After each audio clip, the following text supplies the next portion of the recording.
ਵਾਹਿਗੁਰੂ ਜੀ ਕਾ ਖਾਲਸਾ ਵਾਹਿਗੁਰੂ ਜੀ ਕੀ ਫਤਿਹ। ਮੈਂ ਜੀ ਇੱਥੇ ਗੁਰਦੁਆਰਾ ਸਾਹਿਬ ਜੋ ਸ੍ਰੀ ਗੁਰੂ ਤੇਗ ਬਹਾਦਰ ਸਾਹਿਬ ਜੀ ਮਹਾਰਾਜ ਦਾ ਇਤਿਹਾਸਕ ਗੁਰਦੁਆਰਾ ਹੈਗਾ, ਜਿਹੜਾ ਇੱਥੇ ਪਿੰਡ ਦਾ ਨਾਮ ਹੈਗਾ ਲక్ష్ਮੀਪੁਰ, ਕਟਿਆਰ ਡਿਸਟ੍ਰਿਕਟ ਦੇ ਵਿੱਚ ਹੈ। ਸਟੇਸ਼ਨ ਪੈਂਦਾ ਕਾੜਾ ਗੋਲਾ। ਸੋ ਇੱਥੋਂ ਦੇ ਬੱਚੇ ਹੈਗੇ ਆ, ਉਹਨਾਂ ਤੋਂ ਆਪਾਂ ਗੱਲਬਾਤ ਕਰਦੇ ਹਾਂ ਕੀ ਇਤਿਹਾਸ ਹੈਗਾ। ਸੋ ਇਹ ਬੱਚਾ ਹੈਗਾ ਜਿਹੜਾ ਸ਼ਿਲੌਂਗ ਗੁਰਦੁਆਰਾ ਸਾਹਿਬ ਦੇ ਵਿੱਚ ਡਿਊਟੀ ਕਰਦਾ। ਵਾਹਿਗੁਰੂ ਜੀ ਖਾਲਸਾ ਵਾਹਿਗੁਰੂ ਜੀ ਫਤਿਹ। ਬੇਟਾ ਕੀ ਨਾਮ ਆਪਣਾ? ਫਤਿਹ। ਮੇਰਾ ਨਾਮ ਗਗਨਦੀਪ ਸਿੰਘ। ਹਾਂਜੀ, ਥੋੜਾ ਇੱਧਰ ਨੂੰ ਹੋ ਜਾਓ, ਇੱਧਰ ਨੂੰ ਹੋ ਜਾਓ ਸਾਹਮਣੇ ਫਿਰ। ਹਾਂਜੀ, ਇੱਧਰ ਨਹੀਂ, ਇੱਧਰੋਂ ਵਿੱਚ ਆ ਜੀ। ਹਾਂਜੀ, ਮੇਰਾ ਨਾਮ ਗਗਨਦੀਪ ਸਿੰਘ। ਹਾਂਜੀ, ਮਾਨ ਸਾਹਿਬ ਗੁਰਪ੍ਰਭ ਜੀ ਲక్ష్ਮੀਪੁਰ से हो रहे हैं। श्री गुरु तेग बहादुर ऐतिहासिक गुरुद्वारा लक्ष्मीपुर सरदार नगर कटियार बिहार च हर साल के भांति इस समय मनाए जा रहे हैं गुरुद्वारे से गुरपुरब जोर शोर नाल मनाए जाते हैं गुरपुरब। ਵਾਹਿਗੁਰੂ ਜੀ ਫਤਿਹ। ਆਪਣਾ ਸੁਣਾ ਬੇਟਾ? ਕਰਮਵੀਰ ਸਿੰਘ। ਕਰਮਵੀਰ ਸਿੰਘ ਜੀ, ਤੁਸੀਂ ਇੱਧਰ ਹੀ ਬੋਰਨ ਨੇ? ਇੱਥੋਂ ਦੇ ਸਿੱਖ ਬਣ ਗਿਆ ਹੈ। Very good. ਦੇਖੋ ਕਿੰਨਾ ਸਾਧ ਸੰਗਤ ਹੈ ਜੋ ਬਿਹਾਰ ਦੇ ਸਿੱਖ ਹੈ। ਟੋਟਲ 250 ਘਰ ਹੋਗਾ। 250 ਘਰ ਹੈ। ਅੱਛਾ, ਬਹੁਤ ਚੰਗਾ। ਤੁਹਾਨੂੰ ਕਿਵੇਂ ਲੱਗ ਰਿਹਾ ਜਦੋਂ ਦਾੜ੍ਹ ਕੇਸ ਰੱਖਦੇ ਆ, ਪੱਗ ਬੰਨ੍ਹਦੇ ਆ? ਬਹੁਤ ਵਧੀਆ। ਤੇ ਪੰਜਾਬ ਦੇ ਯੂਥ ਨੂੰ ਕੀ ਉਪਦੇਸ਼ ਦੇਣਾ ਚਾਹੁੰਦੇ ਹੋ? ਪੰਜਾਬ ਦੇ ਜਿਹੜਾ ਪੰਜਾਬ ਹੈਗਾ, ਇੱਥੇ ਬਿਹਾਰ ਦੇ ਵੀ ਮਿਨੀ ਪੰਜਾਬ ਕਿਹਾ ਜਾਂਦਾ ਹੈ। ਜੀ ਜੀ, ਲక్ష్ਮੀਪੁਰ ਨੂੰ ਮਿਨੀ ਪੰਜਾਬ। ਮੈਂ ਇੱਥੇ ਦੇਖ ਰਿਹਾ ਬਹੁਤ ਜਿਹੜੇ ਬੱਚੇ ਹੈਗੇ ਕੇਸ ਦਾੜੀ ਰੱਖੇ ਹੋਏ ਆ ਦੇਖੋ ਬਿਹਾਰ ਦੇ ਵਿੱਚ। ਤੇ ਗੁਰੂ ਸਾਹਿਬ ਦੀ ਜਿਹੜੀ ਸਿੱਖੀ ਹੈ ਹੁਣ ਇੱਥੇ ਪਣਪ ਰਹੀ ਹੈ। ਤੇ ਆਪਾਂ ਨੂੰ ਵੀ ਜਿਹੜਾ ਪੰਜਾਬੀਆਂ ਨੂੰ ਵੀ ਇਹ ਸੋਚਣਾ ਚਾਹੀਦਾ। ਦੇਖੋ ਜਿੱਥੋਂ ਮਹਾਰਾਜ ਦੇ ਇੱਥੇ ਜਨਮ ਸਥਾਨ ਹੈ ਪਟਨਾ ਸਾਹਿਬ, ਉੱਥੋਂ ਜਿਹੜੀ ਹੈ ਸਿੱਖੀ ਪਣਪ ਰਹੀ ਹੈ। ਛੋਟੇ ਛੋਟੇ ਬੱਚੇ ਜਿਹੜੇ ਆ ਗੁਰਸਿੱਖੀ ਨਾਲ ਜੁੜ ਰਹੇ ਆ। ਤੇ ਤੁਸੀਂ ਵੀ ਇਹਨਾਂ ਤੋਂ ਸੇਧ ਲਓ। ਦੇਖੋ ਸਾਰੇ ਬੱਚਿਆਂ ਨੇ ਤਕਰੀਬਨ ਪੱਗਾਂ ਬੰਨੀਆਂ ਹੋਈਆਂ, ਕੇਸ ਦਾੜੀ ਰੱਖੇ ਹੋਏ ਆ, ਬਹੁਤ ਸੋਹਣੇ ਲੱਗਦੇ ਆ। ਆਪਣਾ ਬੇਟਾ ਕੀ ਨਾਮ ਹੈ? ਮੇਰਾ ਨਾਮ ਹਰਦੇਵ ਸਿੰਘ ਆ।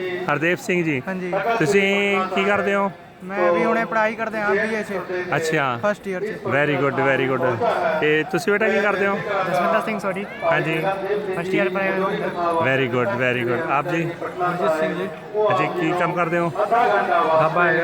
अच्छा जी। आप बेटा? मैं सर BK चौबे हम अभी पढ़ाई करते हैं। अच्छा, पढ़ाई करते हैं। ठीक है ठीक है। ਤੇ ਤੁਹਾਡਾ ਬੇਟਾ ਨਾ? ਬਿੱਟੂ ਸਿੰਘ ਸੋਢੀ। ਤੁਸੀਂ ਕਰਦੇ ਹੋ? ਪੜ੍ਹਾਈ ਕਰਦੇ ਹਾਂ। ਪੜ੍ਹਾਈ ਕਰਦੇ ਆ ਤੁਸੀਂ? ਪੜ੍ਹਾਈ? ਹਾਂਜੀ ਹਾਂਜੀ, ਸਾਰੇ ਪੜ੍ਹਾਈ ਕਰਦੇ ਹਾਂ। ਅੱਛਾ ਅੱਛਾ। ਦੇਖੋ ਕਿੰਨੇ ਸੋਹਣੇ ਬੱਚੇ ਲੱਗਦੇ ਆ ਪੱਗਾਂ ਬੰਨ੍ਹ ਕੇ। ਤੁਸੀਂ ਵੀ ਸਾਧ ਸੰਗਤ ਜਿਹੜੇ ਆਪਣੇ ਬੱਚਿਆਂ ਨੂੰ ਸਮਝਾਓ। ਜੇ ਬਿਹਾਰ ਦੇ ਵਿੱਚ ਇਸ ਤਰ੍ਹਾਂ ਗੁਰਸਿੱਖ ਦੇਖੋ ਕਿੰਨੇ ਸੋਹਣੇ ਲੱਗਦੇ ਆ। ਤੇ ਤੁਸੀਂ ਵੀ ਪੰਜਾਬ ਦੇ ਜਿਹੜੀ ਹੈ ਉਹਨੂੰ ਵਾਰਸੋਂ ਆਉਣ ਵਾਲੇ ਸਮੇਂ ਦੇ ਦਾੜੀ ਕੇਸ ਰੱਖੋ, ਗੁਰੂ ਸਾਹਿਬ ਦੀਆਂ ਖੁਸ਼ੀਆਂ ਪ੍ਰਾਪਤ ਕਰੋ। ਸੋ ਇਹ ਗੁਰਦੁਆਰਾ ਸਾਹਿਬ ਜਿੱਥੇ ਆਪਾਂ ਇਤਿਹਾਸਕ ਸਥਾਨ 'ਤੇ ਆਏ ਹੋਏ ਹਾਂ। ਵੈਸੇ ਦੀਵਾਨ ਦੀ ਸਮਾਪਤੀ ਹੋ ਚੁੱਕੀ ਆ। ਮੈਂ ਲੇਟ ਹੋਇਆ, ਮੋਟਰਸਾਈਕਲ 'ਤੇ ਪਹੁੰਚਿਆ। ਇੱਥੋਂ ਪਹਿਲਾਂ ਸ਼ਿਲੌਂਗ ਗਿਆ ਸੀਗਾ, ਬਰਗਾੜੀ ਤੋਂ ਸ਼ਿਲੌਂਗ। ਅਤੇ ਹੁਣ ਆਉਂਦਾ ਹੋਇਆ ਰਸਤੇ ਦੇ ਵਿੱਚ ਪਟਨਾ ਸਾਹਿਬ ਤੋਂ ਪਹਿਲਾਂ ਇਹ ਜਿਹੜੀ ਗੁਰਦੁਆਰਾ ਸਾਹਿਬ ਸੀਗਾ ਲక్ష్ਮੀਪੁਰ, ਕੜਾ ਗੋਲਾ ਕਹਿੰਦੇ ਇਹਨੂੰ। ਅਤੇ ਇੱਥੋਂ ਹੁਣ ਆਪਾਂ ਥੋੜ੍ਹਾ ਜਿਹਾ ਅੰਦਰ ਵੀ ਲੈਂਦੇ ਹਾਂ ਇਹਦੇ ਬਾਈਟਸ ਆਪਣਾ ਸਟੈਪਸ। ਅਤੇ ਬਾਕੀ ਤੇਗ ਬਹਾਦਰ ਸਿਮਰਿਆ ਘਰ ਨਾਮ ਦਾਵਤ। ਵਾਹਿਗੁਰੂ ਖਾਲਸਾ ਵਾਹਿਗੁਰੂ ਜੀ ਫਤਿਹ। ਉਹਨਾਂ ਦਾ ਸਾਰਿਆਂ ਪ੍ਰਬੰਧਕਾਂ ਦਾ, ਪ੍ਰਬੰਧਕ ਕਮੇਟੀ ਦਾ, ਖਾਸ ਕਰਕੇ ਲਖਵਿੰਦਰ ਸਿੰਘ ਜੀ, ਲੱਖਾ ਵੀਰ ਜੀ ਦਾ ਜੋ ਪ੍ਰਧਾਨ ਹਾਂ, ਉਹਨਾਂ ਦਾ ਬਹੁਤ ਬਹੁਤ ਧੰਨਵਾਦੀ ਹਾਂ। ਇੱਥੋਂ ਦੇ ਸੰਗਤ ਵੱਲੋਂ ਉਹਨਾਂ ਦਾ ਸਤਿਕਾਰ ਕਰਦੇ ਹੋਏ ਇੱਕ ਜੈਕਾਰਾ ਵੀ ਛੱਡਣਾ ਚਾਹਾਂਗਾ। ਬੋਲੇ ਸੋਨਿਆ। ਇੱਕ ਜੈਕਾਰਾ ਹਜ਼ੂਰੀ ਕਥਾਵਾਚਕ ਭਾਈ ਗਗਨਦੀਪ ਸਿੰਘ ਜੀ ਜੋ ਸਟੇਜ 'ਤੇ ਵਿਰਾਜਮਾਨ ਹਨ, ਉਹਨਾਂ ਦੇ ਸਤਿਕਾਰ ਵੱਲੋਂ ਵੀ ਇੱਕ ਜੈਕਾਰਾ ਸੰਗਤਾਂ ਵੱਲੋਂ। ਖਾਲਸਾ ਵਾਹਿਗੁਰੂ ਜੀ ਕੀ ਫਤਿਹ।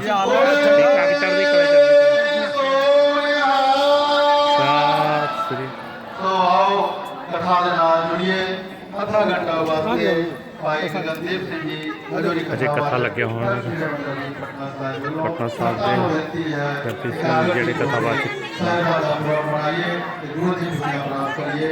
ਵਾਹਿਗੁਰੂ ਜੀ ਕਾ ਖਾਲਸਾ ਵਾਹਿਗੁਰੂ ਜੀ ਕੀ ਫਤਿਹ।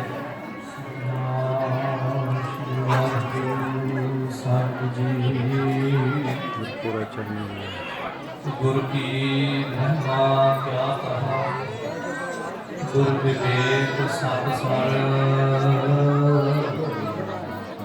ओ आद जुगादी जुगा जुगा, पूरा परमेश्वर। ਤੁਧਨੂੰ ਛੋੜ ਜਾਈਐ ਪ੍ਰਭ ਕੈ ਧਰ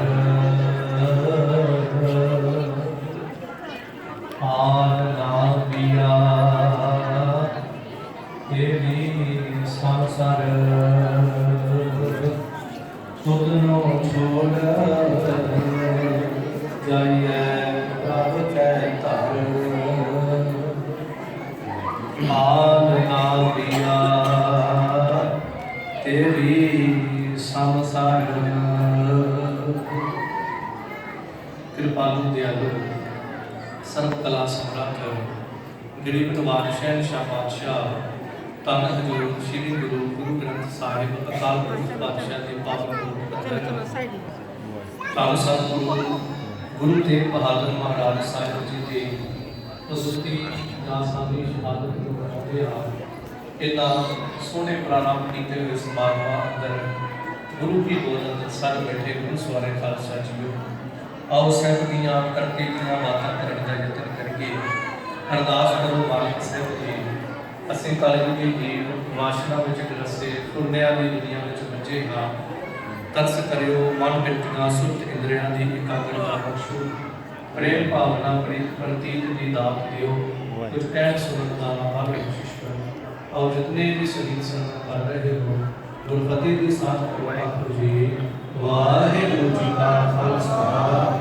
ਵਾਹਿਗੁਰੂ ਜੀ ਕੀ ਫਤਿਹ ਹਜ਼ੂਰ ਪਾਤਸ਼ਾਹ ਜੀ ਦੀ ਬੇਅੰਤ ਬਖਸ਼ਿਸ਼ ਦੇ ਸਦਕਾ ਆਪ ਜੀ ਦੇ ਸਤਿਕਾਰਯੋਗ ਭਾਈ ਸਾਹਿਬ ਭਾਈ ਇੰਦਰਜੀਤ ਸਿੰਘ ਜੀ ਫਕਰ ਤਿਨਾਂ ਪਾਸੋਂ ਇਲਾਹੀ ਬਾਣੀ ਦੇ ਕੀਰਤਨ ਆਪ ਜੀ ਸਰਵ ਕਰ ਰਹੇ ਸੀ ਸੋ ਬੇਨਤੀ ਕਰਾਂ ਰਾਤ ਵੀ ਮੈਂ ਆਪਣੇ ਸੁਭਾਅ ਮੁਤਾਬਕ ਬੇਨਤੀ ਕੀਤੀ ਸੀ ਕਿ ਜੋ ਦਰਬਾਰ ਹਾਲ ਦੇ ਵਿੱਚ ਕੁਝ ਬੱਚਿਆਂ ਵੱਲੋਂ ਸ਼ਾਂਤੀ ਹੋਈ ਹੈ ਇਹਦੇ ਵਾਸਤੇ ਛੋਟਾ ਜਿਹਾ ਇੱਕ ਯਤਨ ਹੈ ਕਿ ਉਧਰ ਇੱਕ ਦੋ ਸਿਆਣੀਆਂ ਬੀਬੀਆਂ ਖੜੀਆਂ ਹੋ ਜਾਣ ਤੇ ਇੱਧਰ ਕੋਈ ਇੱਕ ਦੋ ਵੀਰ ਖੜੇ ਹੋ ਜਾਣ ਤਾਂ ਕਿ ਜੇ ਕੋਈ ਇਸ ਤਰ੍ਹਾਂ ਥੋੜੀ ਜਿਹੀ ਅਸ਼ਾਂਤੀ ਕਰਦਾ ਤਾਂ ਹੱਥ ਨਾਲ ਇਸ਼ਾਰਾ ਕਰਕੇ ਤੁਸੀਂ ਵੀ ਸਰਵ ਕਰ ਲਓਗੇ ਉਹ ਵੀ ਸਰਵ ਕਰ ਲੈਣਗੇ ਕਿਉਂਕਿ ਇਹ ਗੁਰੂ ਦੀਆਂ ਬਾਤਾਂ ਨੇ ਦੂਸਰੀ ਬਾਤ ਇਹ ਹੈ ਇਹ ਸ਼ਹਾਦਤ ਦਾ ਦਿਹਾੜਾ ਹੈ ਜੇ ਕਦੀ ਵਿਸਾਖੀ ਦਾ ਦਿਹਾੜਾ ਹੋਵੇ ਤੇ ਜੋਸ਼ ਦੇ ਵਿੱਚ ਰਹੋ ਇਹਦੇ 'ਚ ਕੋਈ ਗਿਲਾ ਸ਼ਿਕਵਾ ਨਹੀਂ ਹੈ ਇਹ ਸ਼ਹਾਦਤ ਹੈ ਤੇ ਸ਼ਹਾਦਤ ਨੂੰ ਬੜੇ ਵਿਰਾਗ ਦੇ ਨਾਲ ਮਨਾਉਣਾ ਚਾਹੀਦਾ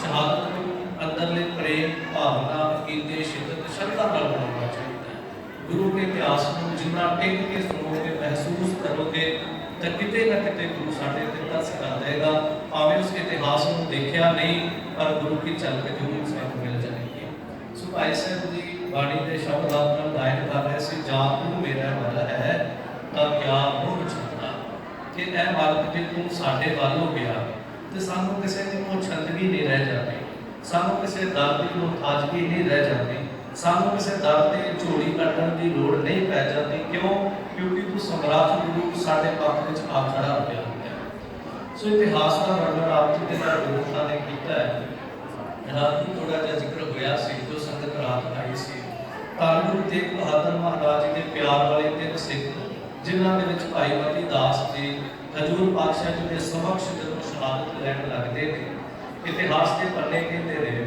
ਗੁਰੂ ਤੇਗ ਬਹਾਦਰ ਮਹਾਰਾਜ ਸਾਹਿਬ ਜੀ ਨੇ ਆਪਣੇ ਸੀਸ ਦੇ ਵਿੱਚੋਂ ਕੰਘਾ ਲਿਆ ਤੇ ਕੰਘੇ ਦੇ ਜਿਹੜੇ ਦੰਦੇ ਸਨ ਉਹਨਾਂ ਦੇ ਉੱਤੇ ਉਂਗਲ ਫੇਰੀ ਤੇ ਉਂਗਲ ਫੇਰਨ ਦਾ ਮਕਸਦ ਇਹ ਸੀ ਕਿ ਮਤੀ ਦਾਸ ਇਹ ਕੰਘਾ ਹੈ ਆਮ ਤੌਰ ਤੇ ਪਹਿਲਾਂ ਇੱਕ ਸਧਾਰਨ ਲੱਕੜ ਸੀ ਪਰ ਇੱਕ ਸ਼ਾਇਰ ਦੇ ਬੋਲ ਨੇ ਕੰਘਾ ਕਿਸੇ ਦੇ ਸੀਸ ਦਾ ਸ਼ਿੰਗਾਰ ਬਣਦਾ ਆਰੇ ਵਿੱਚ ਹੀ ਆਪ ਲਗਾ ਲੈਂਦਾ ਇਹ ਕੰਘਾ ਜਿੰਨਾ ਚਿਰ ਆਰੇ ਦੇ ਦੰਦਿਆਂ ਥੱਲੇ ਨਹੀਂ ਆਰੇ ਤੇ ਥੱਲੇ ਪਾਉਂਦਾ ਉਹਨਾਂ ਚਿਰ ਇਹ ਆਪਣਾ ਆਪਾ ਕੁਰਬਾਨ ਨਹੀਂ ਕਰਦਾ ਤੇ ਕਿਸੇ ਸਧਾਰਨ ਲੱਕੜ ਨੂੰ ਕਦੀ ਕੋਈ ਬੰਦਾ ਆਪਣੇ ਸਿਰ 'ਚ ਨਹੀਂ ਦੇ ਰੱਖਦਾ ਜਿਸ ਕੰਘੇ ਨੇ ਆਰਾ ਚਲਵਾਇਆ ਹੋਏਗਾ ਸੀਸ ਤੇ ਉਹਨੂੰ ਸਜਾਇਆ ਜਾਂਦਾ ਹੈ ਅੱਜ ਭਾਈ ਮਤੀ ਦਾਸ ਕੌਮ ਦੇ ਸ਼ਿੰਗਾਰ ਹਨ ਕੌਮ ਦੇ ਸਿਰ ਤੇ ਸ਼ੋਭਦੇ ਹਨ ਭਾਈ ਮਤੀ ਦਾਸ ਜੀ ਇਹਨੇ ਹਜ਼ੂਰ ਪਾਤਸ਼ਾਹ ਜੀ ਨੇ ਤਿੰਨਾਂ ਸਿੱਖਾਂ ਦੀ ਸ਼ਹਾਦਤ ਤੱਕੀ ਤੇ ਪਿਆਰ ਵਿੱਚ ਸ਼ਬਦ ਕਿਹਾ ਸੀ ਧੰਨ ਸਿੱਖੀ ਧੰਨ ਸਿੱਖੀ ਧੰਨ ਸਿੱਖੀ ਆਖਰ ਹਕੂਮਤ ਨੇ ਜਦੋਂ ਅਗਲਾ ਸ਼ਬਦ ਕਿਹਾ ਸੀ ਕਿ ਕੱਲ ਨੂੰ ਤੁਹਾਡੇ ਨਾਲ ਵੀ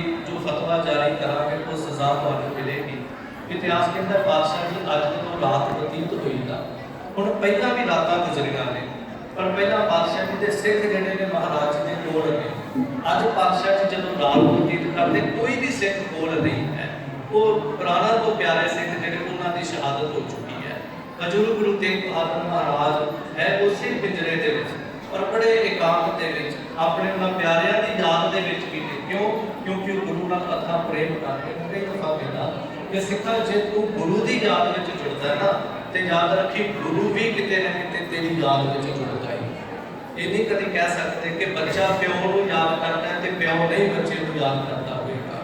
ਦੁਨੀਆ ਦਾ ਜੇ ਬੱਚੇ ਮਾਪਿਆਂ ਨੂੰ ਯਾਦ ਕਰਦੇ ਤੇ ਮਾਪਿਓ ਵੀ ਬੱਚਿਆਂ ਨੂੰ ਯਾਦ ਕਰਦੇ। ਹਜ਼ੂਰ ਗੁਰੂ ਤੇਗ ਬਹਾਦਰ ਮਹਾਰਾਜ ਨੇ ਜਦੋਂ ਰਾਤ ਬਤੀਤ ਕੀਤੀ, ਸਵੇਰ ਦਾ ਸਮਾਂ ਹੋਇਆ, ਉਹ ਚਾਂਦਨੀ ਚੌਕ ਜਿੱਥੇ ਅੱਜ ਗੁਰਦੁਆਰਾ ਸੀਸ ਗੰਜ ਸਾਹਿਬ ਸੁਭਾਈਵਾਨ ਹੈ, ਹਜ਼ੂਰ ਪਾਤਸ਼ਾਹ ਜੀ ਨੂੰ ਜਦੋਂ ਉੱਥੇ ਲਿਆਂਦਾ ਗਿਆ ਕਿ ਮਾਤਰ ਜ਼ਿਕਰ ਕਰਨ ਲੱਗਾ ਕਿ ਪਾਤਸ਼ਾਹ ਜੀ ਨੂੰ ਭਾਵੇਂ ਉਹ ਹਕੂਮਤ ਨਹੀਂ ਸੀ ਚਾਹੁੰਦੀ ਪਰ ਆਖਰ ਜੋ ਇੱਕ ਰੀਤ ਬਣੀ ਸੀ ਸੰਸਾਰ ਦੀ, ਅੱਜ ਵੀ ਕਈ ਨੂੰ ਫਾਂਸੀ ਦੇਣ ਵਾਲੇ ਜਾਂ ਸਜ਼ਾਏ ਮੌਤ ਦੇਣ ਵਾਲੇ ਨੂੰ ਪੁੱਛਿਆ ਜਾਂਦਾ ਹੈ ਤੇਰੀ ਆਖਰੀ ਇੱਛਾ ਕੀ ਹੈ। ਗੁਰੂ ਤੇਗ ਬਹਾਦਰ ਮਹਾਰਾਜ ਭਾਵੇਂ ਚਾਹੁੰਦੇ ਨਹੀਂ ਸੀ ਉਹ ਲੋਕ ਪਰ ਕਹਿੰਦੇ ਤੁਹਾਡੀ ਆਖਰੀ ਇੱਛਾ ਕੀ ਹੈ, ਕਿਉਂਕਿ ਅੱਜ ਤੁਹਾਡਾ ਸਿਰ ਜਿਹੜਾ ਸੀਸ ਜਿਹੜਾ ਤੁਹਾਡੇ ਤੋਂ ਜੁਦਾ ਕਰਨਾ ਹੈ। ਹਜ਼ੂਰ ਨੇ ਕਿਹਾ ਸੰਸਾਰ ਦੀ ਕੋਈ ਇੱਛਾ ਨਹੀਂ ਹੈ ਸਾਡੇ ਅੰਦਰ, ਕੇਵਲ ਇੱਕ ਇੱਛਾ ਹੈ ਕਿ ਗੁਰਸਿੱਖਾਂ ਤੇਰੇ ਅੰਦਰ ਉਹ ਜਿਉਂਦੇ ਜੀ ਵੀ ਹੋਣੀ ਚਾਹੀਦੀ ਹੈ। ਮਹਾਰਾਜ ਕੀ ਇੱਛਾ ਹੈ ਤੁਹਾਡੀ?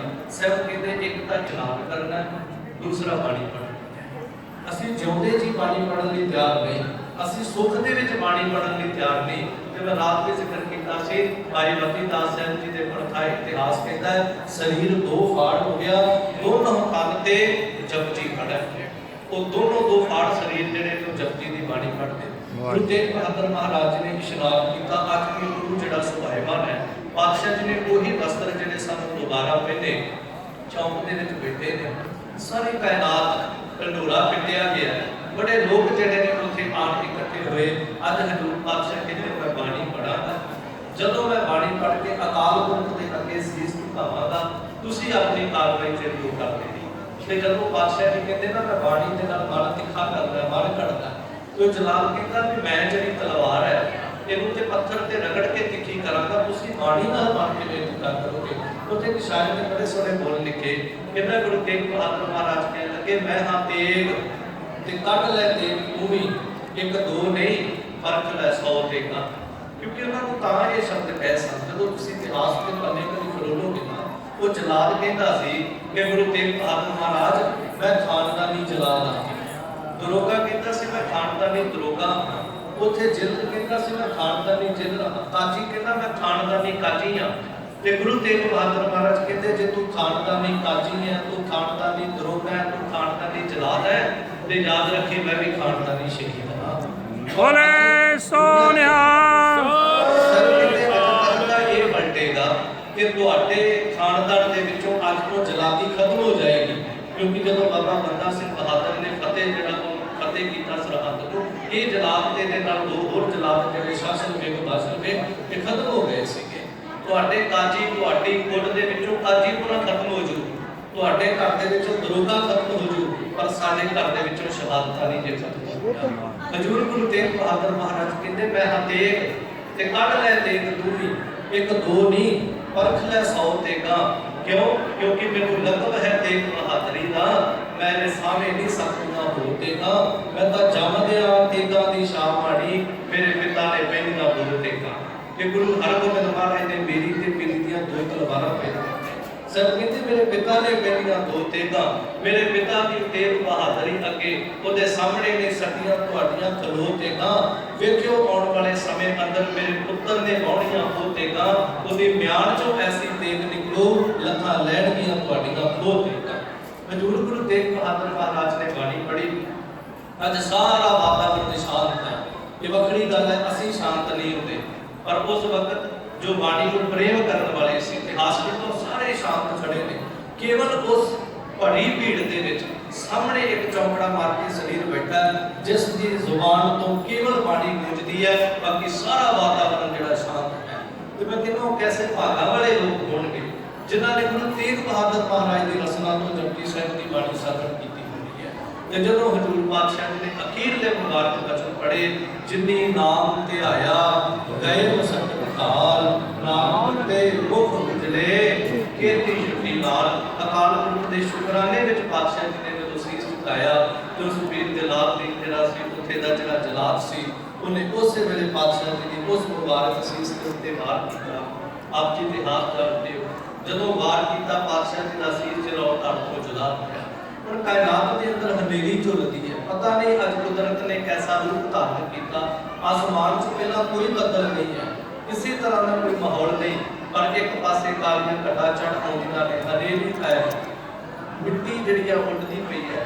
ਇੱਧਰ ਸਤਿਗੁਰਾਂ ਦਾ ਪਿਆਰਾ ਭਾਈ ਜੈਤਾ ਉਹਨੇ ਨਾ ਪਹਿਲਾਂ ਹੀ ਅਰਦਾਸਾਂ ਕੀਤੀਆਂ ਕਿ ਮਾਲਕਾ ਬੜੀ ਵੱਡੀ ਸੇਵਾ ਮੇਰੇ ਜੁਮੇ ਨੂੰ ਲਾ ਦਿੱਤੀ। ਸਾਹਿਬ ਨੇ ਕਿਹਾ ਸੀ ਮੇਰਾ ਸੀਸ ਕੇਸਗੜ੍ਹ ਸਾਹਿਬ ਲੈ ਕੇ ਜਾਣਾ, ਸੋਚ ਕੇ ਦੇਖੋ ਕਦੇ ਉਹਨੇ ਕਿਵੇਂ ਆਪਣੇ ਆਪ ਨੂੰ ਸੰਭਾਲਿਆ ਹੋਵੇਗਾ। ਅਰਦਾਸਾਂ ਕਰਦਾ ਕਿ ਮਹਾਰਾਜ ਜਦੋਂ ਤੁਸੀਂ ਭਾਣਾ ਵਰਤਾਉਣਾ ਇਸ ਭੀੜ 'ਚ ਖੜਾ ਵਾ, ਮੈਨੂੰ ਬਲ ਦਿਓ, ਮੇਰੇ ਤਾਂ ਅੱਖਾਂ 'ਚੋਂ ਕਿਤੇ ਨੀਂਦ ਨਾ ਪੈ ਜਾਵੇ, ਮੈਨੂੰ ਬਲ ਦਿਓ, ਮੈਂ ਕਿਤੇ ਡੋਲ ਨਾ ਜਾਵਾਂ। ਤੇ ਗੁਰੂ ਦਾ ਇਤਿਹਾਸ ਪੜ੍ਹੋ, ਸੀਸ ਉਹਦੀ ਝੋਲੀ ਵਿੱਚ ਆਉਂਦਾ ਹੈ, ਜ਼ੋਰ ਦੇ ਨਾਲ ਜਦੋਂ ਮਾਰ ਹੋਇਆ। ਇੱਧਰ ਸਤਿਗੁਰਾਂ ਦਾ ਸੀਸ ਉਹਨੇ ਝੋਲੀ 'ਚ ਲਪੇਟਿਆ, ਸਤਿਗੁਰਾਂ ਦਾ ਧੜ ਉੱਠੇ ਪਿਆ। ਸਾਰੀ ਹਕੂਮਤ ਜਿਹੜੀ ਉਸ ਹਨੇਰੀ ਵਿੱਚ ਕੋਈ ਇੱਧਰ ਉੱਧਰ ਦੌੜਦਾ, ਕੋਈ ਇੱਧਰ, ਕਿਸੇ ਨੂੰ ਸਮਝ ਨਹੀਂ ਆਉਂਦੀ। ਮੇਰੇ ਇਸ਼ਾਰਾ ਤੇ ਕਰ ਰਿਹਾ ਭਾਈ ਲੱਖੀ ਸ਼ਬਦ ਨਜ਼ਾਰਾ। ਜਦੋਂ ਇਹ ਹਜ਼ੂਰ ਪਾਤਸ਼ਾਹ ਜੀ ਦਾ ਧੜ ਜਿਹੜਾ ਸੀ ਉਹ ਲਿਆ, ਉਹਨੇ ਗੱਡਿਆਂ ਵਿੱਚ ਰੱਖਿਆ। ਭਾਈ ਲੱਖੀ ਸ਼ਬਦ ਨਜ਼ਾਰਾ ਇਹ ਮੁੱਢ ਕਦੀਮਾਂ ਤੋਂ ਸਿੱਖੀ ਨੂੰ ਪ੍ਰਾਪਤ ਹੈ। ਕਿਉਂਕਿ ਜਦੋਂ ਆਪਾਂ ਭਾਈ ਮਣੀ ਸਿੰਘ ਜੀ ਦਾ ਜੀਵਨ ਪੜ੍ਹਦੇ ਹਾਂ, ਭਾਈ ਮਣੀ ਸਿੰਘ ਜੀ ਭਾਈ ਲੱਖੀ ਸ਼ਬਦ ਨਜ਼ਾਰਾ ਦੇ ਸਹੁਰਾ ਜੀ ਜਿਨ੍ਹਾਂ ਦੇ ਬੰਦ ਕੱਟੇ ਗਏ ਸੀ। ਭਾਈ ਲੱਖੀ ਸ਼ਬਦ ਨਜ਼ਾਰਾ ਜਦੋਂ ਪਾਤਸ਼ਾਹ ਦਾ ਧੜ ਲੈ ਕੇ ਆਪਣੇ ਘਰੇ ਗਿਆ, ਕਮਾਲ ਦੀ ਗੱਲ ਹੈ, ਇਹਨੇ ਜਦੋਂ ਘਰ ਦਾ ਦਰਵਾਜ਼ਾ ਖੜਕਾਇਆ, ਇਹਦੀ ਧਰਮ ਪਤਨੀ ਨੇ ਦਰਵਾਜ਼ਾ ਖੋਲ੍ਹਿਆ। ਉਹ ਬੜੇ ਚਿਰ ਦੀ ਉਡੀਕਾ ਕਰਦੀ ਹੁੰਦੀ ਸੀ, ਕਦੇ ਗੁਰੂ ਸਾਹਿਬ ਨੂੰ ਕਹਿਣਾ ਸਾਡੇ ਘਰੇ ਵੀ ਚੱਲ ਪਾਏ। ਅੱਜ ਇਹਨੇ ਦਰਵਾਜ਼ਾ ਖੋਲ੍ਹਿਆ, ਇੱਕਦਮ ਉਹਨੂੰ ਕਹਿੰਦਾ ਰੌਲਾ ਨਾ ਪਾਈ। ਉਹ ਕਹਿੰਦੀ ਰੌਲਾ ਪਾਉਣ ਵਾਲੀ ਗੱਲ ਕੀ ਹੈ? ਕਹਿੰਦਾ ਬਸ ਗੱਲ ਇਹ ਹੈ, ਮੇਰੇ ਕੋਲ ਗੁਰੂ ਤੇਗ ਬਹਾਦਰ ਮਹਾਰਾਜ ਦਾ ਧੜ ਹੈ। ਇਹ ਸ਼ਬਦ ਜਦੋਂ ਉਹਨੇ ਸੁਣਿਆ, ਚਾਹੁੰਦੀ ਸੀ ਉਹਦੀਆਂ ਚੀਕਾਂ ਨਿਕਲ ਜਾਣ, ਪਰ ਰੌਲਾ ਨਹੀਂ ਸੀ ਪਾ ਸਕਦੀ। ਕਮਾਲ ਦੀ ਗੱਲ, ਪਾਤਸ਼ਾਹ ਜੀ ਦਾ ਸੋਹਣਾ ਇੱਕ ਪਲੰਘ ਤਿਆਰ ਕਰਕੇ ਉਹਦੇ ਤੇ ਜਦੋਂ ਇਹਨਾਂ ਨੇ ਬਿਨਾਂ ਸੀਸ ਤੋਂ ਧੜ ਸਜਾਇਆ, ਸੋਹਣੇ ਕੱਪੜੇ ਜਿਹੜੇ ਸਨ ਪਾਤਸ਼ਾਹ ਦੇ ਉੱਤੇ ਪਾਏ।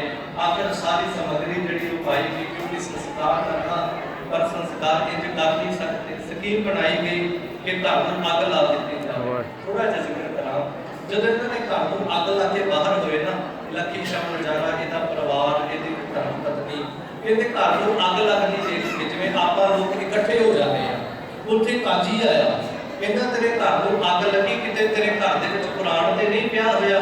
ਮੈਂ ਕਿਸੇ ਨੂੰ ਭੇਜਾਂ ਕਿ ਕੁਰਾਨ ਕੱਢ ਲਿਆ, ਮੈਂ ਕੁਰਾਨ ਦੀ ਬੇਅਦਬੀ ਨਾ ਹੋ ਜਾਵੇ। ਕਹਿੰਦੇ ਪੰਡਤ ਹੁੰਦਾ ਤੇ ਕਹਿੰਦਾ ਤੇਰਾ ਘਰ ਸੜ ਕੇ ਸਵਾਹ ਹੁੰਦਾ, ਕਿਤੇ ਇਹਦੇ ਵਿੱਚ ਗੀਤਾ ਤੇ ਨਹੀਂ ਪਈ ਹੋਈ? ਅਸੀਂ ਕਿਸੇ ਨੂੰ ਭੇਜੀਏ ਤਾਂ ਕਮ ਸੇ ਕਮ ਗੀਤਾ ਤੇ ਕੱਢ ਕੇ ਲੈ ਆਵੇ। ਤੇ ਲੱਖੀ ਸ਼ਬਦ ਨਜ਼ਾਰਾ ਕਹਿੰਦਾ ਮੈਂ ਤੁਹਾਨੂੰ ਕੀ ਦੱਸਾਂ, ਉਹ ਕੁਰਾਨ ਵਾਲਾ ਵੀ ਇਸ ਘਰ ਦੇ ਵਿੱਚ ਹੈ ਤੇ ਉਹ ਗੀਤਾ ਵਾਲਾ ਵੀ ਇਸ ਘਰ ਦੇ ਵਿੱਚ ਬੈਠਾ ਹੈ। ਮੈਂ ਤੁਹਾਨੂੰ ਕੀ ਦੱਸਾਂ, ਤੁਹਾਡੇ ਲਈ ਮੇਰਾ ਘਰ ਸੜਦਾ ਹੈ, ਪਰ ਜੇ ਤੁਸੀਂ ਮੇਰੇ ਅੰਦਰ ਨੂੰ ਪੁੱਛੋ ਤੇ ਮੈਨੂੰ ਇੰਝ ਲੱਗਦਾ ਮੇਰੇ ਘਰ ਦੇ ਅੰਦਰ ਪੂਰਾ ਹਿੰਦੁਸਤਾਨ ਹੀ ਅੱਜ ਚੱਲਦਾ ਪਿਆ। ਇਹ ਲੱਖੀ ਸ਼ਬਦ ਨਜ਼ਾਰੇ ਦੀ ਭਾਵਨਾ ਸੀ। ਇੱਧਰ ਮੈਂ ਜ਼ਿਕਰ ਕਰਾਂ ਆਪ ਜੀ ਦੇ ਨਾਲ, ਕਿਉਂਕਿ ਸ਼ਹਾਦਤ ਦਾ ਪ੍ਰਸੰਗ ਤੁਹਾਡੀ ਸਿੱਧਾ ਵਿਚਾਰ ਹੋਈ, ਕਹਿੰਦੇ ਅਸੀਂ ਸਰਵਣ ਕਰੋ। ਮੈਂ ਤਾਂ ਕੁਝ ਵੱਖਰੀਆਂ ਦੀਆਂ ਬਾਤਾਂ ਤੁਹਾਡੇ ਨਾਲ ਕਰਨ ਲੱਗਾ। ਜਦੋਂ ਭਾਈ ਜੈਤਾ ਜੀ ਤੁਰੇ ਨਾ, ਇਹ ਸਫ਼ਰ ਅਸੀਂ ਬਹੁਤ ਘੱਟ ਸਰਵਣ ਕੀਤਾ ਹੋਵੇਗਾ ਭਾਈ ਜੈਤਾ ਜੀ ਦਾ। ਆਪਾਂ ਜਿੰਨਾ ਕਹਿੰਦੇ ਨੇ ਉਹ ਦਿੱਲੀ ਤੋਂ ਸੀਸ ਲੈ ਕੇ ਤੁਰੇ ਅਨੰਦਪੁਰ ਸਾਹਿਬ ਪਹੁੰਚ ਗਏ। ਗੁਰਮੁਖੋ 5-4 ਮਿੰਟਾਂ 'ਚ ਗੱਲ ਨਹੀਂ ਨਿਬੜਦੀ, ਜਾਂ ਇਹ ਕਹਿ ਲਓ ਇੱਕ ਦਿਨ ਦੀ ਗੱਲ ਨਹੀਂ ਕਿ ਉਹ ਦਿੱਲੀ ਤੋਂ ਤੁਰੇ ਜੋ ਸਿੱਧੇ ਅਨੰਦਪੁਰ ਸਾਹਿਬ ਪਹੁੰਚ ਕੇ ਉੱਥੇ ਸੰਸਕਾਰ ਹੋ ਗਿਆ। ਸੱਚ ਕਰਕੇ ਜਾਣੇ 4 ਜਾਂ 5 ਰਾਤਾਂ ਇਤਿਹਾਸ ਨੇ ਲਿਖੀਆਂ ਰਾਹ ਵਿੱਚ ਨੇ। ਤੇ ਮੈਂ ਤੁਹਾਡੇ ਨਾਲ ਇਹਨਾਂ ਰਾਤਾਂ ਦਾ ਜ਼ਿਕਰ ਕਰਨਾ, ਕਿਉਂਕਿ ਤੁਹਾਡੇ ਇਸ ਸੁਣਨ ਵਾਲੇ ਇਤਿਹਾਸ ਦੇ ਵਿੱਚ ਕੁਝ ਲੱਕੜਤਾ ਆਏਗੀ। ਜਦੋਂ ਪਹਿਲਾ ਪੜਾਅ ਜਿਹੜਾ ਸੀ ਭਾਈ ਜੈਤੇ ਨੇ ਹਜ਼ੂਰ ਪਾਤਸ਼ਾਹ ਜੀ ਦਾ ਸੀਸ ਕੱਪੜਿਆਂ ਦੇ ਵਿੱਚ ਲਪੇਟਿਆ, ਆਪਣੀ ਗਲਵਕੜੀ ਦੇ ਵਿੱਚ ਜਿਵੇਂ ਕਹਿ ਲਓ ਕਿ ਛਾਤੀ ਦੇ ਨਾਲ ਲਾਇਆ, ਹਨੇਰੇ ਦੇ ਵਿੱਚ ਸ਼ਾਮ ਦਾ ਸਮਾਂ ਹੁੰਦਾ ਪਿਆ, ਬੜੀ ਤੇਜ਼ ਰਫ਼ਤਾਰ ਦੇ ਨਾਲ ਭਾਈ ਜੈਤਾ ਜੀ ਚੱਲਦੇ ਪਏ ਨੇ। ਸ਼ਾਮ ਦਾ ਸਮਾਂ ਬਿਲਕੁਲ ਸਿਖਰ ਤੇ ਹਨੇਰਾ ਹੋ ਗਿਆ। ਅੱਜ ਵੀ ਉਹ ਨਗਰ ਹੈ ਬਾਗਪਤ, ਦਿੱਲੀ ਤੋਂ 40 ਕਿਲੋਮੀਟਰ ਦੂਰ ਹੈ। 40 ਕਿਲੋਮੀਟਰ ਦੇ ਸਫ਼ਰ ਤੇ ਜਾ ਕੇ ਗਰੀਬ ਨਵਾਜ਼ ਸਾਹਿਬ ਪਾਤਸ਼ਾਹ ਜੀ ਦਾ ਸੀਸ ਕੋਲ ਭਾਈ ਜੈਤਾ ਜੀ ਇੱਕ ਝਾੜੀ ਦੇ ਵਿੱਚ ਜਾ ਕਰਕੇ ਨਾ ਬਹਿ ਗਏ ਨੇ। ਇੱਕ ਦਰਗਾਹ ਬਣੀ ਹੈ, ਉਸ ਦਰਗਾਹ ਦੇ ਵਿੱਚ ਪੀਰ ਸੀ ਵਾਹੁਦੀਨ ਹੈ। ਦਰਗਾਹ ਦੇ ਬਾਹਰ ਵਾਹਿਗੁਰੂ ਦੀ ਥਾਂ ਝਾੜੀਆਂ ਦੀਆਂ ਬਣੀਆਂ, ਉੱਥੇ ਬੈਠੇ ਨੇ ਵਾਹਿਗੁਰੂ ਵਾਹਿਗੁਰੂ ਵਾਹਿਗੁਰੂ ਜਪਦੇ ਨੇ। ਦਰਗਾਹ ਦੇ ਅੰਦਰ ਪੀਰ ਵਾਹੁਦੀਨ ਬੈਠਾ, ਉਹ ਅੱਲਾ ਅੱਲਾ ਅੱਲਾ ਜਪਦਾ। ਸ਼ਾਮ ਦਾ ਸਮਾਂ ਸੀ। ਉਹਨੇ ਜਦੋਂ ਬਾਹਰੋਂ ਵਾਹਿਗੁਰੂ ਵਾਹਿਗੁਰੂ ਦੀ ਆਵਾਜ਼ ਸੁਣੀ, ਉਹ ਬਾਹਰ ਨਿਕਲ ਕੇ ਆਇਆ ਤੇ ਆ ਕੇ ਪੁੱਛਦਾ ਤੂੰ ਕੌਣ ਹੈ? ਤੇ ਭਾਈ ਜੈਤਾ ਜੀ ਕਹਿੰਦੇ ਮੈਂ ਗੁਰੂ ਦਾ ਸਿੱਖ ਹਾਂ। ਤੇ ਉਹ ਪੁੱਛਦਾ ਵੀ ਜੇ ਤੂੰ ਗੁਰੂ ਦਾ ਸਿੱਖ ਹੈ, ਮੈਂ ਕੁਝ ਖਬਰਾਂ ਸੁਣੀਆਂ ਨੇ ਕਿ ਗੁਰੂ ਤੇਗ ਬਹਾਦਰ ਮਹਾਰਾਜ ਨੂੰ ਹਕੂਮਤ ਲੱਭਦੀ ਫਿਰਦੀ ਹੈ, ਕਿਉਂਕਿ ਰਾਤ ਨੇ ਜ਼ਿਕਰ ਕੀਤਾ ਸੀ ਸਿਪਾਹੀ ਲੱਭਦੇ ਸੀ। ਉਹ ਕਹਿੰਦਾ ਤੂੰ ਦੱਸ ਗੁਰੂ ਤੇਗ ਬਹਾਦਰ ਮਹਾਰਾਜ ਬਾਰੇ ਕੋਈ ਖਬਰ, ਤੂੰ ਸਿੱਖ ਹੈ ਗੁਰੂ ਦਾ। ਤੇ ਭਾਈ ਜੈਤਾ ਜੀ ਕਹਿੰਦੇ ਜੇ ਗੁਰੂ ਨਾਲ ਪਿਆਰ ਕਰਦਾ ਤੇ ਮੈਂ ਤੈਨੂੰ ਸੱਚ ਦੱਸਦਾ, ਰੌਲਾ ਨਾ ਪਾਵੀਂ। ਜਿਸ ਗੁਰੂ ਤੇਗ ਬਹਾਦਰ ਮਹਾਰਾਜ ਦੀ ਖਬਰ ਤੂੰ ਪੁੱਛਦਾ ਹੈ, ਉਸ ਗੁਰੂ ਤੇਗ ਬਹਾਦਰ ਮਹਾਰਾਜ ਦਾ ਸੀਸ ਮੇਰਾ। ਔਰ ਉਹਨਾਂ ਦੀ ਸ਼ਹਾਦਤ ਹੋ ਗਈ ਹੈ। ਵੀਰ ਬਾਹੂ ਤੇਗ ਦੇਖੋ ਸਾਰੇ ਮਾੜੇ ਨਹੀਂ ਹੁੰਦੇ, ਬੜਾ ਪਿਆਰ ਕਰਦਾ, ਰਾਤ ਵਿੱਚ ਆ ਗਿਆ, ਉਹਦੇ ਨੇਤਰ ਛਲਕ ਗਏ। ਕਹਿੰਦੇ ਸਿੱਖਾਂ ਇਹ ਦਰਗਾਹ ਹੈ, ਇੱਥੇ ਕੱਟੜ ਮੁਸਲਮਾਨ ਆਉਣਗੇ, ਉਹ ਤੈਨੂੰ ਦੇਖਣਗੇ, ਤੇਰਾ ਵਿਰੋਧ ਕਰਨਗੇ। ਨਗਰ ਦੇ ਵਿੱਚ ਇੱਕ ਹਿੰਦੂ ਪਰਿਵਾਰ ਰਹਿੰਦਾ ਹੈ, ਮੈਂ ਤੈਨੂੰ ਉਹਦੇ ਘਰ ਛੱਡ ਆਉਣਾ, ਉਹ ਗੁਰੂ ਨਾਲ ਪ੍ਰੇਮ ਕਰਦੇ ਨੇ। ਇਸੇ ਬਾਗਪੜ ਪਿੰਡ ਦੇ ਅੰਦਰ, ਨਗਰ ਦੇ ਅੰਦਰ ਕਹਿ ਲਓ, ਇੱਕ ਪਿਆਰ ਵਾਲਾ ਸਿੱਖ ਸੀ ਕ੍ਰਿਸ਼ਨ ਲਾਲ, ਉਹਨੂੰ ਕ੍ਰਿਸ਼ਨ ਪਾਲ ਕੇ ਲਿਖਿਆ ਹੈ। ਉਹਦੇ ਘਰ ਜਦੋਂ ਭਾਈ ਜੈਤਾ ਜੀ ਨੂੰ ਲੈ ਕੇ ਗਿਆ, ਸਾਰੀ ਗੱਲਬਾਤ ਦੱਸੀ, ਉਹਨਾਂ ਨੇ ਘਰ ਦੇ ਵਿੱਚ ਠਹਿਰਾਓ ਦਿੱਤਾ। ਇਹ ਪਹਿਲੀ ਰਾਤ ਸੀਗੀ ਜਦੋਂ ਠਹਿਰਾਓ ਦਿੱਤਾ ਤੇ ਭਾਈ ਜੈਤਾ ਨੂੰ ਕਹਿੰਦੇ ਨੇ ਪ੍ਰਸ਼ਾਦਾ ਛਕਦਾ ਤੇ ਦੁਨੀਆਦਾਰ ਬੈਠੇ ਹੋ, ਸਾਡੇ ਸਾਹਮਣੇ ਆਪ ਕੋਈ ਸਧਾਰਨ ਮਨੁੱਖ ਵੀ ਹੋਵੇ, ਉਹਦਾ ਵੀ ਕਿਤੇ ਸਰੀਰ ਜਿਹੜਾ ਹੈ ਡੈਡ ਬੋਡੀ ਸਾਡੇ ਸਾਹਮਣੇ ਪਈ ਹੋਵੇ, ਘਰ ਦਾ ਜੀ ਹੋਵੇ, ਸਾਨੂੰ ਮਨ ਹੀ ਨਹੀਂ ਲੱਗਦਾ। ਤੇ ਭਾਈ ਜੈਤਾ ਨੂੰ ਕਹਿੰਦੇ ਪ੍ਰਸ਼ਾਦਾ ਛਕਦਾ, ਕਹਿੰਦਾ ਮੇਰੇ ਸਾਹਮਣੇ ਗੁਰੂ ਦਾ ਮੇਰੇ ਸੀਸ ਹੈ, ਮੇਰੇ ਕੋਲ ਹੱਥਾਂ ਵਿੱਚ ਪਕੜਿਆ, ਮੈਨੂੰ ਕਿੱਥੋਂ ਪ੍ਰਸ਼ਾਦਾ ਲੱਗ ਜਾਏਗਾ।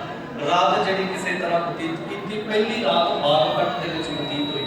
ਜਦੋਂ ਭਾਈ ਜੈਤਾ ਜੀ ਸਵੇਰ ਦਾ ਸੂਰਜ ਚੜ੍ਹਨ ਤੋਂ ਪਹਿਲਾਂ ਅੱਗੇ ਚਾਲੇ ਮਾਰਦੇ ਨੇ, ਅੱਗੇ ਚੱਲ ਕੇ ਤੁਸੀਂ ਕਦੇ ਪੰਜਾਬ ਸਫ਼ਰ ਕਰਦੇ ਤੇ ਤੁਹਾਨੂੰ ਪਤਾ ਹੋਵੇ, ਅੱਗੇ ਆਪਣੀ ਤਰਾਵੜੀ ਨਦੀ ਦੇ ਕਿਨਾਰੇ ਤੇ ਇੱਕ ਕਿਲਾ ਸੀ। ਉਸ ਵਕਤ ਅੱਜ ਕੁਝ ਉਹਦੇ ਖੰਡਰ ਜਿਹੜੇ ਨੇ ਉਹ ਰਹਿ ਗਏ ਨੇ।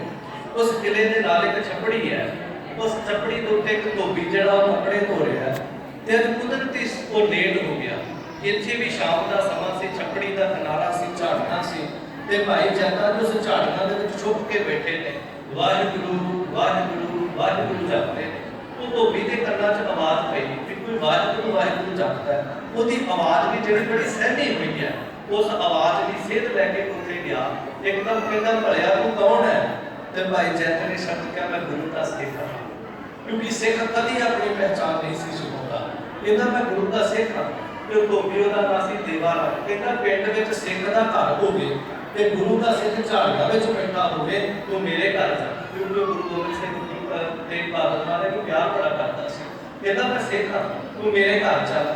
ਇਹਨੇ ਆਪਣੀ ਜਿਹੜੀ ਕੱਪੜਿਆਂ ਦੀ ਪੰਡ ਸੀ ਧੋਬੀ ਦੇਵਾ ਰਾਮ ਨੇ ਉਹ ਚੁੱਕ ਲਈ, ਭਾਈ ਜੈਤੇ ਦੇ ਕੋਲ ਗੁਰੂ ਦਾ ਸੀਸ ਵਸਤਰਾਂ ਦੇ ਵਿੱਚ ਲਪੇਟਿਆ, ਇਹਨੇ ਉਹ ਆਪਣੀ ਛਾਤੀ ਦੇ ਨਾਲ ਲਾਇਆ। ਰਾਜ ਤੁਰੇ ਗੱਲਾਂ ਕਰਦੇ ਜਾਂਦੇ ਨੇ।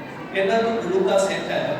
ਜੇ ਅਨੰਦਪੁਰ ਸਾਹਿਬ ਜਾ ਰਹੇ ਆ ਤੇ ਗੁਰੂ ਤੇਗ ਬਹਾਦਰ ਮਹਾਰਾਜ ਨੇ ਇੱਕ ਸੁਨੇਹਾ ਦੇਈ ਕਿ ਮਹਾਰਾਜ ਤੁਹਾਡਾ ਇੱਕ ਗਰੀਬ ਸਿੱਖ ਧੋਬੀ ਦੇਵਾ ਰਾਮ, ਉਹ ਘਰ ਦੇ ਵਿੱਚ ਤੁਹਾਡੇ ਲਈ ਇੱਕ ਕੱਪੜਾ ਤਿਆਰ ਕਰਕੇ ਹੋਏ ਰੱਖਿਆ। ਮਹਾਰਾਜ ਜੇ ਕਦੀ ਇਧਰੋਂ ਲੰਘੋ ਤੇ ਉਸ ਗਰੀਬ ਸਿੱਖ ਦੇ ਘਰੇ ਚਰਨ ਪਾ ਜਿਓ।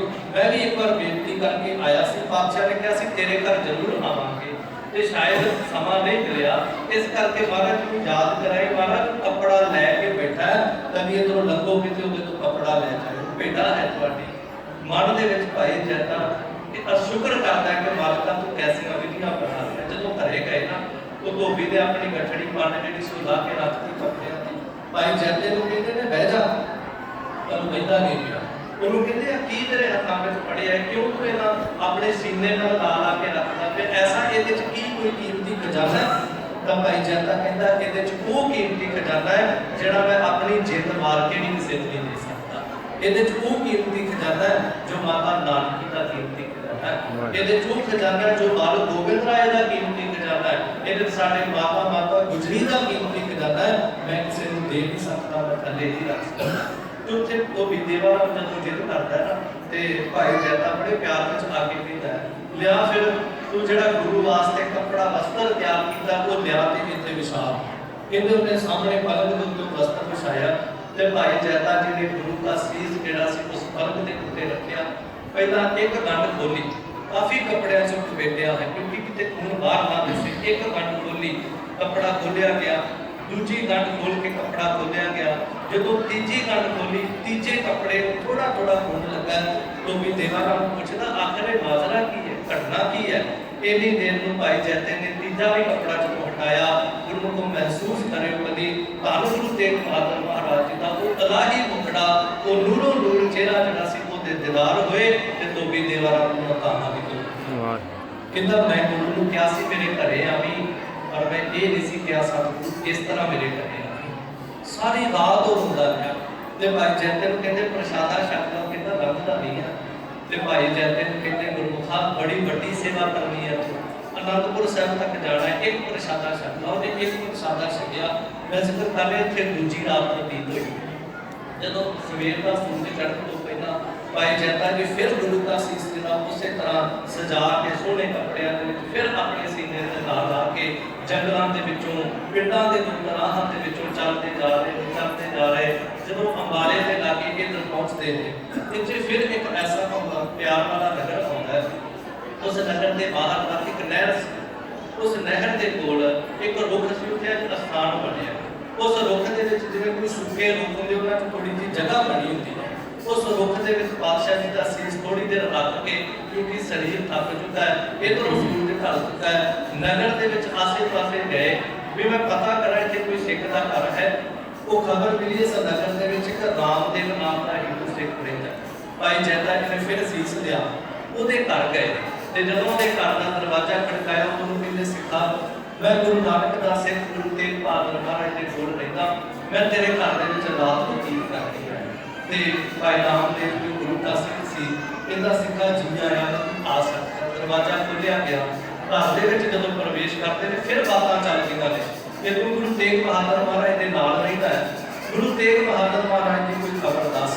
ਤੇ ਇੱਥੇ ਭਾਈ ਜੈਤੇ ਨੇ ਫਿਰ ਖਬਰ ਕਿ ਕਹਿੰਦੇ ਜਿਸ ਗੁਰੂ ਤੇਗ ਬਹਾਦਰ ਮਹਾਰਾਜ ਬਾਰੇ ਪੁੱਛਦੇ ਹੋ ਉਸ ਗੁਰੂ ਤੇਗ ਬਹਾਦਰ ਮਹਾਰਾਜ ਦਾ ਸੀਸ ਮੇਰੇ ਕੋਲ ਸਾਹਿਬ ਦੀ ਸ਼ਹਾਦਤ ਹੋ ਗਈ ਹੈ। ਇਹ ਆਖਰ ਦੋਵੇਂ ਜੀਏ ਦੇ ਘਰ ਵਾਲੀ ਦਾ ਨਾਮ ਸੀ ਲక్ష్ਮੀ ਬਾਈ। ਇਹਨਾਂ ਨੇ ਜਦੋਂ ਸੀਸ ਸਾਹਮਣੇ ਕੱਢਿਆ ਨਾ, ਇਤਿਹਾਸ ਕਹਿੰਦਾ ਸਾਰੀ ਰਾਤ ਜਿਸ ਪਲਕ ਦੇ ਉੱਤੇ ਗੁਰੂ ਦਾ ਸੀਸ ਰੱਖਿਆ ਸੀ ਨਾ, ਇਹ ਰਾਮਦੇਵ ਨਾਮ ਦਾ ਹਿੰਦੂ ਸਿੱਖ ਸਾਰੀ ਰਾਤ ਉਸ ਪਲਕ ਦਾ ਪਾਵਾ ਫੜ ਕੇ ਉਸ ਪਲਕ ਤੇ ਮਸਤਕ ਰੱਖ ਕੇ ਸਾਰੀ ਰਾਤ ਹੀ ਹੁੰਦਾ ਪਿਆ ਸੀ। ਸਾਰੀ ਰਾਤ ਫਿਰ ਕੱਪੜੇ ਦਾ ਚੌਲ ਸੇ ਬਣਾ ਕੇ ਭਾਈ ਜੈਤਾ ਜੀ ਗੁਰੂ ਦੇ ਸੀਸ ਦੇ ਉੱਤੇ ਚੌਲ ਕਰਦੇ ਗਏ। ਕਮਾਲ ਦੀ ਗੱਲ ਕਿ ਤੀਜੀ ਰਾਤ ਸੀ ਜਦੋਂ ਸਵੇਰ ਹੋਈ, ਫਿਰ ਉਸੇ ਤਰ੍ਹਾਂ ਗੁਰੂ ਕੋ ਸੰਖੇਪ ਦਾ ਜ਼ਿਕਰ ਕਰਦੇ हैं। इस इतिहास को कभी महसूस करो, गुरु के जिस गुरु की दिन रात सेवा में रहा हो सिख, उस गुरु का सीस अपने कोल होवे, उस सीस को हिक नाल लाया होवे, जंगलों के राहां विचों गुजरना होवे, इन्ना सारे पासे सख्त पहरा होवे, हुकूमतां लभदियां फिरदियां होण ते कदी महसूस करो कितनी बड़ी सेवा निभा रहा है। अज चौथे दिन का सफर चलता पिया तां क्या असीं ते केवल दिल्लीों तुरदे सीधा अनंदपुर साहिब पहुंच जाते हैं। अज चौथे दिन का सफर चलता है। जदों शाम पैंदी है फिर आकर अगे एक नगर आउंदा है। उस नगर दे विच एक दरगाह सी, उस दरगाह दे विच रहण वाला एक फकीर सी, उसदा नाम सी दरगाह ईशा। उहदे कोल जदों भाई जैता जी ਉਹਦੇ ਕੋਲ गए तो ਉਹਨੂੰ जा के सारी दास्तान ਜਿਹੜੀ ਸੀ ਥੋੜੀ ਜਿਹੀ ਦੱਸੀ ਕਿ ਇਹਦਾ ਗੁਰੂ ਤੇਗ ਬਹਾਦਰ ਮਹਾਰਾਜ ਦਾ ਸਿੱਖਾ मैं अनंदपुर साहिब को जा रहा ते जे तू मैनू समा दवे तो मैं तेरे को रात बतीत करनी है। कहते दरगाही शाह ने कहा तू आ जा मेरी दरगाह के विच रुक जा। जदों इस तरह बातें चलियां रात फिर जदों ने दरगाही शाह ने सारी गल देखो साझी की कि गुरु तेग बहादुर महाराज की शहादत हो गई है। गुरु तेग बहादुर महाराज का मुबारक सीस जिहड़ा वो मेरे कोल है। गुरु को प्रेम दीयां बातां कदी महसूस करियो। कहते दरगाही शाह जिहड़ा सी ना वो सारी रात इन्ने विराम विच रहा कि गुरु तेग बहादुर महाराज के सीस के उत्ते कभी सतगुरां दा दाड़ा साफ करता सी, सतगुरां दे सीस दे दीदार करता विराग करता रहा।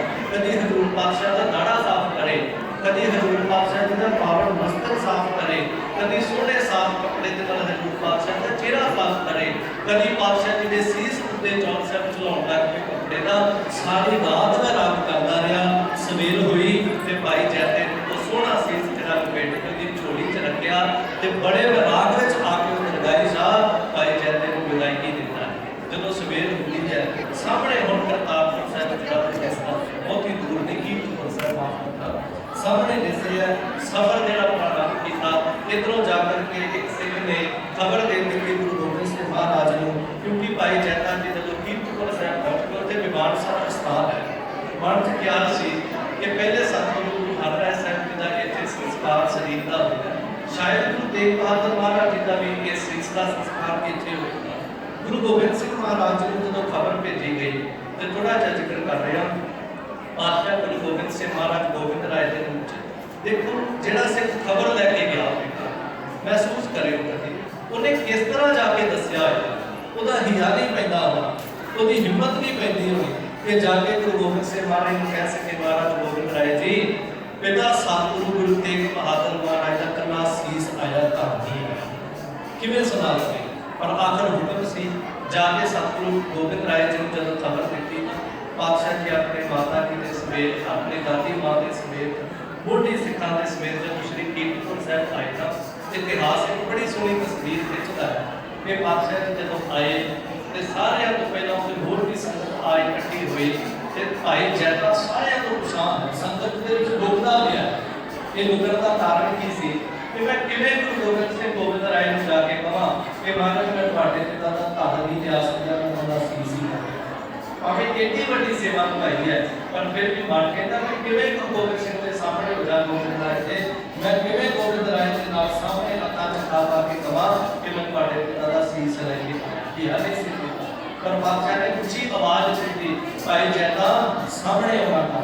ਜਦੋਂ ਆਵਾਜ਼ ਦਿੱਤੀ ਸਾਹਮਣੇ ਆਏ, ਗਰੀਬ ਨਵਾਜ ਗੋਬਿੰਦ ਰਾਏ ਪਾਤਸ਼ਾਹ ਉੱਚੀ ਜਗ੍ਹਾ ਤੇ ਖੜੇ ਹੋਏ ਕਿਉਂਕਿ ਗੱਲ ਤੋਂ ਉਮਰ ਦੇ ਹਿਸਾਬ ਨਾਲ ਪਾਤਸ਼ਾਹ ਜੀ ਦੀ ਗੱਲ ਵੱਖਰੀ ਹੈ। ਜਦੋਂ ਆਪਣੇ ਸ਼ਬਦ ਪੜ੍ਹਦੇ ਨਾ, ਰੰਗ ਰੇਖਾ ਗੁਰੂ ਦਾ ਬੇਟਾ, ਇਹ ਸ਼ਬਦ ਆਪਾਂ ਪੜ੍ਹਦੇ ਬੇਟਾ ਸ਼ਬਦ ਕਿਉਂ ਕਿਹਾ ਥੋੜਾ ਜਿਹਾ ਤੁਹਾਡੇ ਨਾਲ ਜ਼ਿਕਰ ਕਰਾਂ। ਸਾਹਿਬ ਕਹਿੰਦੇ ਰੰਗ ਰੇਖਾ ਭਾਈ ਜੈਤਾ, ਜਦੋਂ ਵੀ ਸੰਸਾਰ ਦੇ ਕੋਈ ਪਿਤਾ ਆਪਣਾ ਸਰੀਰ ਤਿਆਗਦਾ ਉਹਦੇ ਸਰੀਰ ਨੂੰ ਉਹਦਾ ਪੁੱਤਰ ਹੀ ਸੰਭਾਲਦਾ। ਅੱਜ ਵੀ ਆਪਾਂ ਸੰਸਾਰ ਦੇ ਗਿਰਿਆ ਦੇਖਦੇ ਹਾਂ ਕਿ ਪੁੱਤਰ ਹੀ ਸਾਰਾ ਕੁਝ ਕਰੇਗਾ ਜੀ।